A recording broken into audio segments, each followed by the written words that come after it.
किसान भाइयों, अगर आप ओल की खेती करना चाहते हैं तो इसके लिए समय आ चुका है। आमतौर पर ओल की खेती सिंचित अवस्था में और असिंचित अवस्था दोनों अवस्था में की जाती है। अगर आपके पास सिंचाई का साधन उपलब्ध है तो आप ओल की बुआई मार्च से लेकर मई महीने के बीच में कर सकते हैं। मार्च और अप्रैल का महीना बहुत उपयुक्त है ओल की बुआई के लिए, लेकिन ध्यान रहे कि समुचित सिंचाई का साधन उपलब्ध हो। उस समय आपको ध्यान देना है, जल जमाव वाली जगह पे नहीं लगानी है। साथ ही साथ ऐसी मिट्टी का चयन करना है जहाँ कंकड़ पत्थर नहीं हो, सख्त मिट्टी ना हो, थोड़ी मुलायम बलुआही दोमट किस्म की मिट्टी हो, वैसे जगह पे आप लगाएं और जल निकासी का प्रबंध रखें। खरपतवार को नियंत्रित करते रहें। सूरन की खेती काफी लाभप्रद है और सूरन न केवल सब्जी अचार के लिए है बल्कि इसमें अनेकों प्रकार की औषधीय तत्व भी मौजूद हैं। सूरन की खेती के लिए मिट्टी की बात करें तो बलुई दोमट मिट्टी उत्तम मानी जाती है। साथ ही खेत में जल निकास की सही व्यवस्था होनी चाहिए। वैसे तो सूरन की खेती सभी प्रकार की मिट्टी में हो जाती है, लेकिन मिट्टी में पर्याप्त मात्रा में जीवाश्म की मात्रा होनी चाहिए। खेती की तैयारी की बात करें तो फसल कटाई के बाद एक बार गहरी जुताई करें, उसके बाद 2 से 3 बार जुताई कल्टीवेटर करके पाटा लगा दें। साथ ही अंतिम जुताई के समय 12 टन गोबर की खाद खेत में मिला दें। अगर आप उन्नत प्रभेद लगाना चाहते हैं, अधिक उत्पादन आपको चाहिए, तो ऐसी परिस्थिति अगर आपको है कि आप अच्छा उत्पादन लें, उन्नत प्रभेद लगाएं, तो गजेंद्र सबसे पहला आपका होना चाहिए, आपका चॉइस। उसके अलावे आप विधान है, कुसुम है, और दूसरे प्रभेद एक और बहुत महत्वपूर्ण है जो श्री पद्मा के नाम से आता है, आप इसका भी चयन कर सकते हैं। और जब बीज का जब आप सिलेक्शन करेंगे तो कोई भी प्रभेद हो, गजेंद्र हो, श्री पद्मा हो, कुसुम हो या विधान हो, कोई भी प्रभेद आप ले सकते हैं। इसका बीज का आकार आपका आधे केजी का होना चाहिए, 500 ग्राम का। अगर बड़ा आकार का अगर आपके पास ओल का बीज है तो आप उसको कट करके भी लगा सकते हैं।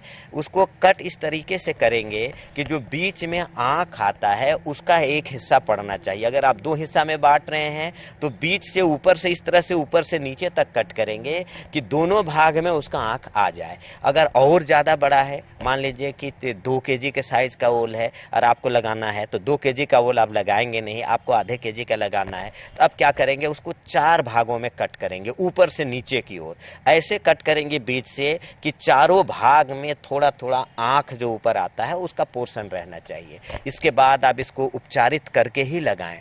उपचारित करने के लिए किसान भाइयों कार्बनडाजिम नाम की दवा आती है, जिसका 1 से 2 ग्राम प्रति लीटर पानी का घोल बना दें। ये जो कट किए हुए बीज हैं या जो बीज लगाने के लिए है, कट न भी किए हैं, उपचारित आपको करना है, तो आप उसको एक बड़े टब में रख लें, एक बर्तन में रख लें, पानी में घोल के मिला लें और इसको डुबो के 15 से 20 मिनट तक, मैक्सिमम आधे घंटे तक आप इसको डुबो के रखें। फिर उसको निकाल दें, छायेदार जगह में सूखने दें, फिर इसकी बुआई करें। अब सवाल उठता है कि अगर आप आधे किलो के साइज का अगर ओल का बीज का उपयोग कर रहे हैं खेती के लिए, तो आपको कितना बीज की ज़रूरत होगी, कितनी क्वांटिटी आपको लगेंगे। तो अगर आप आधे केजी के आकार का लगाएंगे, जो स्पेसिंग मैंने बताया कि 60 सेंटीमीटर बाय 60 सेंटीमीटर की दूरी पे, तो आपको लगभग 30 क्विंटल बीज की आवश्यकता होगी प्रति हेक्टेयर। यानी 1 एकड़ में 12 क्विंटल, और 1 हेक्टेयर जो 2.5 एकड़ का 1 हेक्टेयर होता है उसमें आपको 30 क्विंटल बीज की आवश्यकता होगी। ओल की अच्छी उपज के लिए 10 से 15 क्विंटल गोबर की सड़ी खाद के साथ यूरिया 180, एसएसपी 350 और म्यूरेट ऑफ पोटाश 160 प्रति हेक्टेयर की दर से प्रयोग करें। फास्फोरस की संपूर्ण मात्रा यूरिया एवं पोटाश की 1/3 मात्रा बेसल ड्रेसिंग के रूप में दें। शेष बची यूरिया एवं पोटाश की मात्रा को 2 बराबर भागों में बांटकर कंदों की रुपाई के 50 से 60 दिन और 80 से 90 दिनों बाद गुड़ाई व मिट्टी चढ़ाते समय प्रयोग करें। नाइट्रोजन की आधी मात्रा, फास्फोरस और पोटास की पूरी मात्रा बुआई से पहले डाल दें, और नाइट्रोजन की आधी मात्रा जो बच गई है उसको यूरिया के रूप में टॉप ड्रेसिंग 2 बार करके डालें। एक बार 1 महीने बाद, दूसरा करीब 45 से 50 दिनों बाद बुआई का। आप इस तरीके से करेंगे तो आपको एक बहुत अच्छा उत्पादन मिलेगा और एक अच्छा लाभ आप प्राप्त कर पाएंगे। अब है कि ये बुआई से पहले आप गड्ढा खोद दें, उसमें कंपोस्ट प्रति गड्ढा कम से कम 1 केजी के हिसाब से कंपोस्ट मिला दें, और उसमें फिर डीएपी 100 ग्राम और पोटास की मात्रा मिला के आप उसको भराई कर दें। जो इसकी दूरी लगाने की होगी वो पौधे से पौधे की दूरी और कतार से कतार की दूरी 60 सेंटीमीटर होनी चाहिए। और आप ध्यान दें कि जो आप गड्ढे की खुदाई करेंगे 40 सेंटीमीटर के आकार का करेंगे। लंबाई चौड़ाई और गहराई जो होगी वो 40-40 सेंटीमीटर की होनी चाहिए, यानी बहुत नज़दीक में आपको गड्ढा खोदना होगा। 1-2 फीट में खोदना है और लगभग 1.5 फीट के साइज़ का गड्ढा है, यानी मिला लगेगा कि पूरा खेत गड्ढा खोद दिया। इस तरीके के नज़दीक आपको गड्ढे खोदने की ज़रूरत होगी। किसान भाइयों, अभी तक आपने खेती से जुड़ी हुई कुछ उपयोगी जानकारियां देखी। अब लेते हैं एक छोटा सा ब्रेक, जल्द ही लौटेंगे और कार्यक्रम में आगे भी है खेती बाड़ी से जुड़ी महत्वपूर्ण जानकारियां, तो बने रहिए हमारे साथ।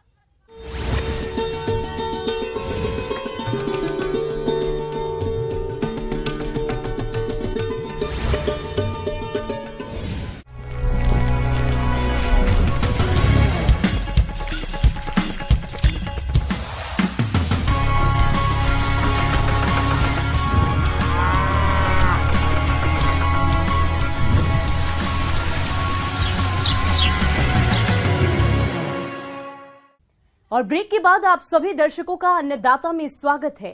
चलिए अब रुक करते हैं। हमारे राज्य के अधिकतर किसान भाई खेती के साथ साथ दुधारू पशुओं का भी पालन करते हैं, लेकिन इनसे अधिक दूध का उत्पादन तभी संभव है जब इनके आहार एवं आवास का प्रबंधन मौसम के अनुसार किया जाए। तो गर्मियों के समय में इन दुधारू पशुओं की देखभाल किस तरीके से करना है, इस बारे में सुझाव दे रहे हैं बिरसा कृषि विश्वविद्यालय कांकेर रांची के डॉक्टर आलोक पांडे।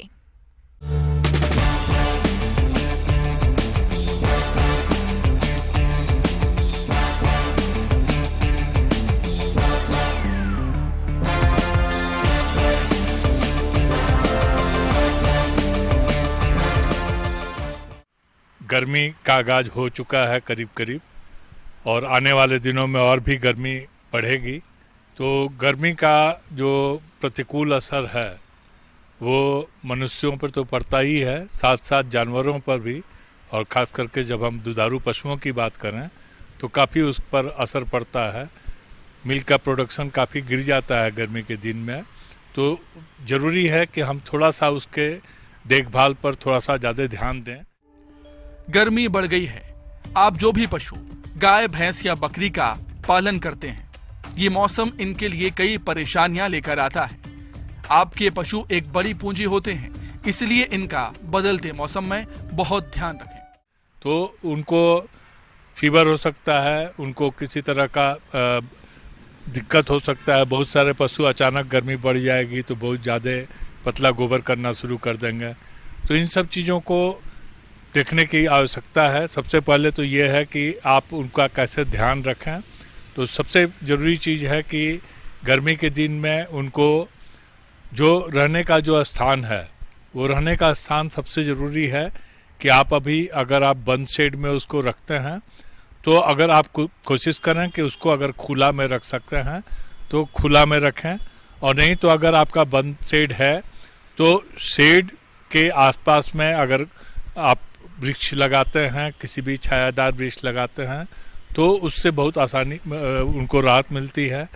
दूसरी चीज़ ये है कि अगर जो आपने छत बनाया हुआ है तो आप एस्बेस्टस का छत डाल देते हैं और उसकी ऊंचाई करीब 8 फीट 9 फीट की कर देते हैं, तो ये थोड़ी ऊंचाई कम होती है। कम से कम 10 से 12 फीट की ऊंचाई ज़रूरी है। सबसे ज़रूरी ये है कि गर्मी में धूप जो अचानक जो बहुत तेज़ है, उस धूप से बचाव के लिए ज़रूरी है कि आप उस पर 1 से 1.5 इंच कम से कम ऊपर में पुआल के लेयर लगा दें। तो पुआल वहाँ पर लगा दें, आप वहाँ पे पुआल डालेंगे तो उससे, और पुआल पर अगर पॉसिबल हो तो आप उस पर पानी का छिड़काव भी करें। अगर पॉसिबल नहीं है तो घर की धुलाई वो बहुत ज़रूरी है, पशु की धुलाई वो बहुत ज़रूरी है। आप उसको नहलाएं। अगर आपने मॉडर्न फार्म बना के रखा है, स्प्रिंकल की व्यवस्था है, तो आप स्प्रिंकल जो है उसको कम से कम 2 से 3 बार चलाएं। इस मौसम में दुधारू पशुओं के खान पान में संतुलित आहार का होना बहुत जरूरी है। कई बार गर्मियों में देखा जाता है कि विषैला हरा चारा खाने से पशुओं की मौत हो जाती है। तो ऐसी कोई भी गलती ना करें जिससे आपके पशुधन को भारी नुकसान। आहार पे खास करके अभी के दिनों में जो आहार का व्यवस्था है उसको जरूर करना है। गर्मी के दिन आए हैं, पशुओं को ज़्यादा से ज़्यादा हरा चारा मिले ये ध्यान रखना है। पिछली बार भी हम लोगों ने बात किया था कि हरे चारे का बहुत ज़्यादा महत्व है, लेकिन आज के दिन में हरे चारे की अचानक कमी भी हो जाती है। आपको हरा चारा बहुत जल्दी नहीं मिलता है। तो अभी का खास करके गर्मी की जो शुरुआत हो रही है उसके लिए आप अभी अपने खेत में अगर आपने उसकी तैयारी नहीं की है तो अभी भी हमारे पास समय है, हम निश्चित रूप से उसमें लगा सकते हैं। तो अभी आप उसमें हाइब्रिड नेपियर लगाइए जो कि आपको बहुत ही बढ़िया रहेगा। आप अभी कॉपी लगाइए, मूंग लगाइए। ये आप जो लगाते हैं उसमें ये हरा चारा आपको कम से कम 1 महीने के बाद हरा चारा आपको मिलना शुरू हो जाएगा। ज्वार लगा सकते हैं, ज्वार का भी समय है। मेज है, मेज मतलब मकई, मकई का अभी आप लगाते हैं 1 महीने के बाद आप उसको काटना शुरू कर देंगे। आप उनको हरा चारा अभी देंगे तभी आप दूध की मात्रा को मेंटेन कर पाएंगे। इस समय आपके पास जो भी हरा चारा उपलब्ध है उसमें सिंचाई का विशेष ध्यान दें और इसकी कटाई सुबह के समय ही करें। ऐसा करने में उसमें विषैले तत्व नहीं बनेंगे। हरे चारे के साथ सूखा चारा भी अवश्य मिलाएं। अगर दलहनी हरा चारा जैसे कि लोबिया है तो दाना मिश्रण बहुत कम मात्रा में दें। अगर दलहनी हरा चारा नहीं है तो दाना की मात्रा बढ़ा दें। अगर सूखा चारा ही मौजूद है तो एक बड़े पशु को उसकी जीवन निर्वाह के लिए 1.5 से 2 किलोग्राम दाना दें और दूध उत्पादन के हिसाब से दाना की मात्रा बढ़ा दें। आप कंसंट्रेट जो है वो कंसंट्रेट की मात्रा को थोड़ा बढ़ाएं और ख़ास करके उसमें जो लेगुमिनस जो चीज़ है जो कि बादाम खल्ली वगैरह जो है उस तरह की चीज़ों की मात्रा को थोड़ा सा बढ़ाएंगे तो आपका आहार जो है वो ज़्यादा संतुलित होगा। और खाने में निश्चित रूप से अभी मिनरल मिक्सचर और नमक, ये आप जो आहार दाना जो बनाते हैं उसमें मिनरल मिक्सचर और नमक ये दोनों निश्चित रूप से डलाएं। धूप का समय है, उसमें आप जो चराने के लिए ले जाते हैं कभी कभी हीट स्ट्रोक लगने का चांसेस रहता है। आप जो चराने के लिए दोपहर के समय को निश्चित रूप से अवॉइड कीजिए। दोपहर के समय में आपको कभी भी नहीं ले जाना है और चराने के लिए अगर ले भी जाना है सुबह के समय में ले जाइए, ज़्यादा लेट में ले जाइए, लेकिन हीट स्ट्रोक से उनको बचाना ज़रूरी है। और आप अपने जो खिड़की है जो आप जो भी जगह जो ओपन जगह है जहाँ से धूप आने का उम्मीद है वहाँ पे आप कर्टेन लगा दें। अब खास करके हरे रंग का कर्टेन अगर लगाते हैं तो वो ज़्यादा अच्छा होता है, वो लाइट को रिफ्लेक्ट करता है। तो इन सब चीज़ों का आप ध्यान रखें। किसान भाइयों बहुत बहुत धन्यवाद। आगे और भी है खेती बाड़ी से जुड़ी हुई बहुत सी रोचक जानकारियां, पर यहां पर रुकेंगे एक और छोटे से ब्रेक के लिए और जल्द हाजिर होंगे।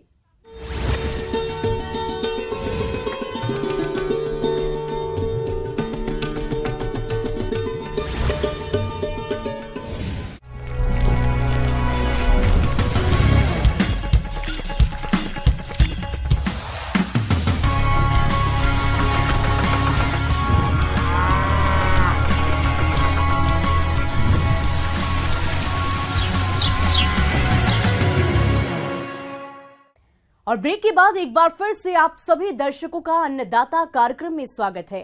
बढ़ते हैं अगली प्रस्तुति की ओर।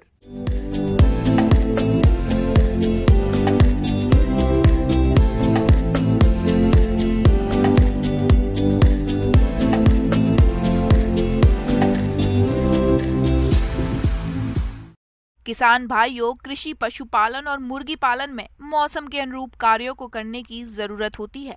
इसी बात को ध्यान में रखते हुए अप्रैल माह में आप कौन कौन से आवश्यक कार्यों को करें, इसके लिए देखिए कार्यक्रम का ये अंश।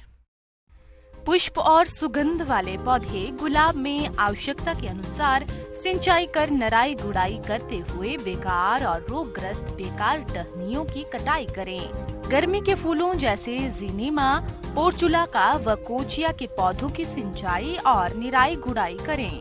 मेंथा में 10 से 12 दिन के अंतर पर सिंचाई तथा तेल निकालने हेतु प्रथम कटाई करें। किसान भाइयों, मुर्गी पालन में जो मुर्गियां कम अंडे दे रही हैं, उनकी छटनी कर दें। इसके अलावा मुर्गियों में डीवर्मिंग जरूरी है। बदलते मौसम में मुर्गियों के लिए प्रकाश, स्वच्छ जल और संतुलित आहार की व्यवस्था करवाएं। आरडी और फाउल पॉक्स रोग का टीकाकरण सही समय पर कराएं। पशुपालन और दुग्ध विकास गाय और भैंसों के नवजातों को कृमिनाशक दवा पिलाएं और पशुओं में खुरपका मुंहपका रोग से बचाव के लिए टीका करवाएं। इसके अलावा पशुओं के लिए बदलते हुए मौसम के अनुसार पौष्टिक चारा की व्यवस्था करें। पशुओं के लिए आहार तैयार करते समय ध्यान रखने योग्य जरूरी बातें। आहार में सभी पोषक तत्व उचित मात्रा में होने चाहिए। आहार संतुलित होने के साथ साथ पशु को संतुष्टि प्रदान करने वाला होना चाहिए। आहार में थोड़ा भारीपन होना जरूरी होता है। आहार संतुलित हो लेकिन विषैला नहीं होना चाहिए। आहार सस्ता, ताज़ा और पर्याप्त मात्रा में प्रोटीन युक्त होना चाहिए। उचित समय के अंतराल पर दिन में केवल 2 बार आहार देना चाहिए ताकि पाचन क्रिया ठीक रहे। हरे चारे को साल भर देने का प्रयास करना चाहिए, लेकिन पुआल को भिगोकर ही देना चाहिए। ध्यान रहे कि पशु का आहार दिन में 2 बार 8 से 10 घंटे के अंतराल पर चारा पानी देना चाहिए। इससे पाचन क्रिया ठीक रहती है। पशु का आहार सस्ता, साफ, स्वादिष्ट एवं पाचक हो। चारे में 1/3 भाग हरा चारा व 2/3 भाग सूखा चारा होना चाहिए। पशु को जो आहार दिया जाए उसमें विभिन्न प्रकार के चारे दाने मिले हों। इसी प्रकार चना, जौ, मटर, मक्का दली हुई हो तथा इसे पकाकर या भिगोकर देना चाहिए। दाने को अचानक नहीं बदलना चाहिए, बल्कि इसे धीरे धीरे एवं थोड़ा थोड़ा कर बदलना चाहिए। पशु को उसकी आवश्यकता के अनुसार ही आहार देना चाहिए, कम या ज्यादा नहीं देना चाहिए। नांद एकदम साफ होनी चाहिए। नया चारा डालने से पूर्व पहले का जूठन साफ कर लेना चाहिए। गायों को 2 से 2.5 किलोग्राम शुष्क पदार्थ और भैंसों को 3 किलोग्राम प्रति 100 किलोग्राम वजन भार के हिसाब से देना चाहिए।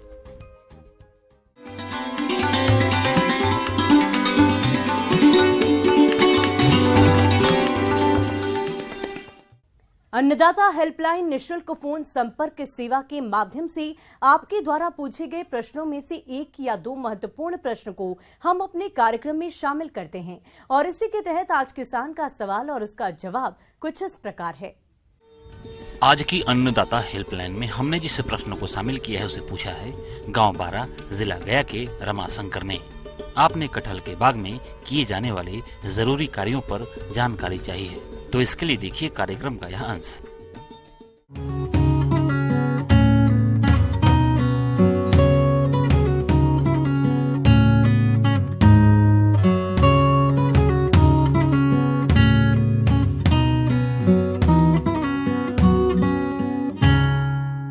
किसान भाई नमस्कार। जो आपको ऐसे फल के बारे में चर्चा करना चाहूँगा जिसे कि फल भी कहा जाता है और सब्जी भी कहा जाता है और काफ़ी लोकप्रिय है। यह फल है कटहल, जिसे कि जैक फ्रूट कहा जाता है, जो कि अधिकतर सब्जी में इसका उपयोग किया जाता है।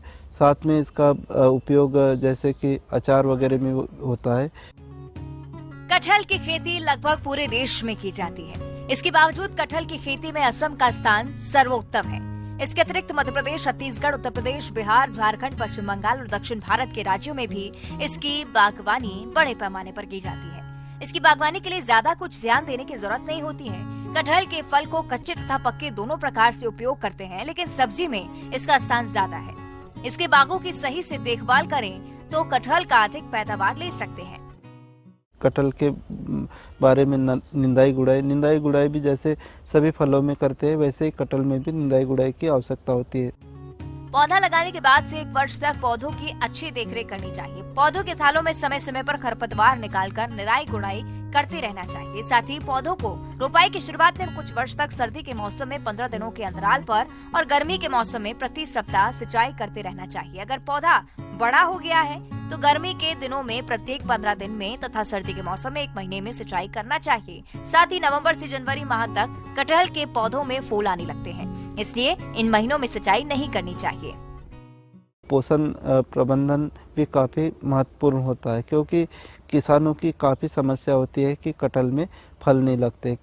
किसान क्या करता है, कटहल लगा देता है, उसके बाद में उसमें कोई भी खाद एवं उर्वरक का प्रयोग नहीं करता है, तो इस कारण इसमें पोषक तत्वों की कमी आती है और साथ में फलन नहीं आता है। पौधे 10 वर्ष के हो जाएं, तब उसमें 80 से 100 किलोग्राम गोबर की खाद, 1 kilogram urea, 2 kilogram single super phosphate तथा 1 किलोग्राम म्यूरेट ऑफ पोटाश प्रति वर्ष जुलाई अगस्त में देते रहना चाहिए। नए पौधों में 3 वर्ष तक उचित ढांचा देने के लिए काट छांट करते रहना चाहिए और कटे स्थान पर बोर्डो पेस्ट लगाएं एवं ढांचा देते समय ध्यान रखना चाहिए कि तने पर 2 मीटर ऊंचाई तक किसी भी शाखा को नहीं निकलने दें। उसके ऊपर 3 से 4 अच्छी शाखाओं को चारों तरफ बढ़ने देना चाहिए। इसमें क्या होता है कि एक ही पौधे पर 2 तरीके के फूल आते, नर एवं मादा। तो इसमें जो नर फूल है वो झड़ जाते हैं और जो मादा फूल है उससे कटहल बनता है। तो इसमें हमें इस बात का ध्यान रखना है कि कटहल जब भी लगाए उसमें एक पौधा नहीं लगाए, साथ में करीब 2-4 पौधे साथ में लगाए, जिससे कि इसमें परागण हो सके और कटहल इसमें फूल जाए। ऐसे तो कटहल के पेड़ में रोग तथा कीट का प्रकोप बहुत कम होता है, लेकिन इसमें लगने वाला प्रमुख रोग फल सड़न है। ये रोग राइजोपस आर्टोकार्पाई नामक कवक के कारण होता है। इसका प्रकोप फल की छोटी अवस्था में होता है। इसके कारण कटहल के फल सड़कर गिरने लगते हैं और इस रोग की रोकथाम के लिए डाइथेन M45 2 ग्राम दवा प्रति लीटर पानी की दर से घुलकर 15 दिनों के अंतराल पर 2 से 3 छिड़काव करने चाहिए। तना छेदक कीट लगता है जो कि तने को नुकसान पहुंचाता है। तना खा लेता है और पौधा कमजोर होकर पौधे को सुखाने लगता है। तना बेधक कीट के नवजात पिल्लू कटहल के मोटे तने एवं डालियों में छेद बनाकर नुकसान पहुंचाते हैं। अधिक प्रकोप की अवस्था में मोटी मोटी शाखाएं सूख जाती हैं एवं फसल को प्रभावित करती हैं। इसके नियंत्रण के लिए क्षेत्र को किसी पतली तार से साफ करके नुबान दवा या केरोसिन तेल की 4-5 बूंद रोई में डालकर गीली चिकनी मिट्टी से बंद कर दें। इस प्रकार से गंध के प्रभाव से पिल्लू मर जाते हैं और तने में बने छिद्र धीरे धीरे भर जाते हैं। मिलीबग कीट फल, फूल एवं डंठलों का रस चूसता है, जिससे फल और फूल झड़कर गिर जाते हैं। इसकी रोकथाम के लिए मई-जून में बगीचे की जुताई कर देनी चाहिए। इसके साथ ही पेड़ के तने पर पॉलिथीन बांधकर ग्रीस लगा देना चाहिए। यदि कीट पेड़ चढ़ गए हों तो डाइमेथोएट 1 मिलीलीटर दवा प्रति लीटर पानी की दर से घोलकर छिड़काव करें। यदि हम कटहल की बागवानी वैज्ञानिक तरीके से हम करते हैं तो हम अच्छा उत्पादन प्राप्त करने के साथ में अच्छी आय भी प्राप्त कर सकते हैं। धन्यवाद।